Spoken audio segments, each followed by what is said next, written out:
So, in a rare display of defiance, the Belo local government area councillors have rejected the attempts of the La Republic to Cameroon colonial regime to impose a new mayor. Amazing. And so, following the death of Dr. Ngongi Innocent, the former colonial mayor, the post has been vacant since the 20th of May. The CPDM Central Committee, led by one Colonial Honorable Walang, try to force their preferred candidate, Wyndham Gilbert, on the councillors. Well, however, the councillors stood firm, citing their right to choose their own mayor as per the colonial party text.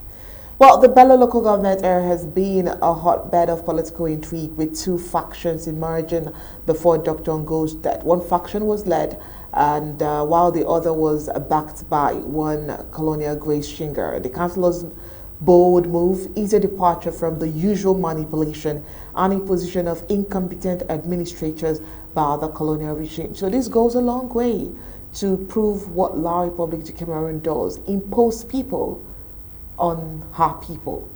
Well, the La Republic du Cameroon regime has a history of using what we can call favoritism, nepotism, and other vices to maintain control. This has allowed them to rig elections and keep those in power for over 42 years. However, the Belo local government area councillors' resistance is a glimmer of hope for change. Hopefully, that can hold and that can stand. Well, as the situation unfolds, the Colonial SDU has closed the conclave, leaving the fate of the mayor's office uncertain. One thing is clear, though: the people of Belo will no longer be silenced. Well, let's hope how long this will stand. Mbeseha, this just goes to prove that elections are never held. This just goes to prove that, leaders are imposed, or leaders impose themselves on the people. What would you have to say? Well, I think I've had the opportunity several times to state here on the history of Cameroon to say that since 1960, they have never had any elections. Never. That independence, 1st of January 1960, without any elections. They didn't elect Mr. Ahidjo. And so, the last election that was held democratically in Ambazonia was in 1959. And that was ever. Because the next election that was due in Cameroon, including now Ambazonia, was 1964. And there was no election because Ahidjo imposed the list system. There is no election. And from then going forward, they have never had elections. They have always imposed their own leaders. The word elections is a pretext. And so if you go back to Belo, what is happening in Belo? What is new there? Why do they even want to elect somebody? Who elected this young man who died? He came from somewhere. I was imposed there as a CPDM guy. And so that is their thread in politics. I cannot imagine, personally, any mayor, any election that has ever been held, because the party writes the name of the people they want from here only and say there is a list, take this person or nobody else. And so that is their thread in politics. The people are not consulted. The people are put there, whitewashed with the word elections. And this is so important now because this is Belo. This is a very small place. Everybody knows everybody.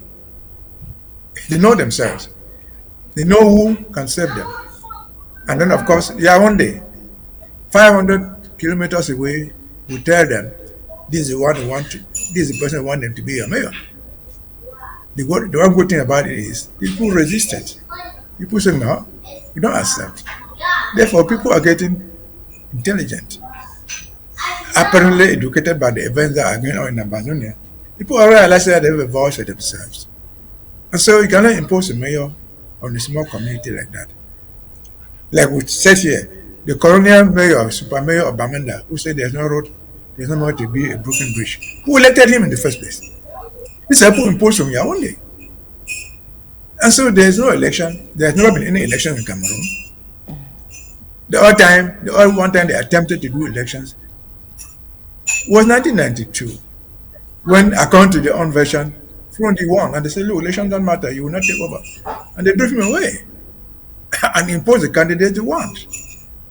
That has been their stock in trade. And so, no elections in Cameroon, including Ambazonia. That's the reason for which we of this government who have said no elections are needed in Ambazonia. They don't have the mandate to do it. They should not do it. And so, Belo people, I don't even know why they're fighting to have a mayor there. They can do their things by themselves while waiting for when we have better days ahead. We should not bother themselves with that because they will not have the person they want. The roles are so truncated that nobody will win. Only the candidate of the CPDM imposed on Yaoundé will win. And so they're just repeating what has been going on in the past 60 years. Elections are not held there. They will not hold there. Over to you. All right, Barrister Mbeseha, thank you so much for those, emphases on the fact that there is no election in Ambazonia and there will be no election in Ambazonia.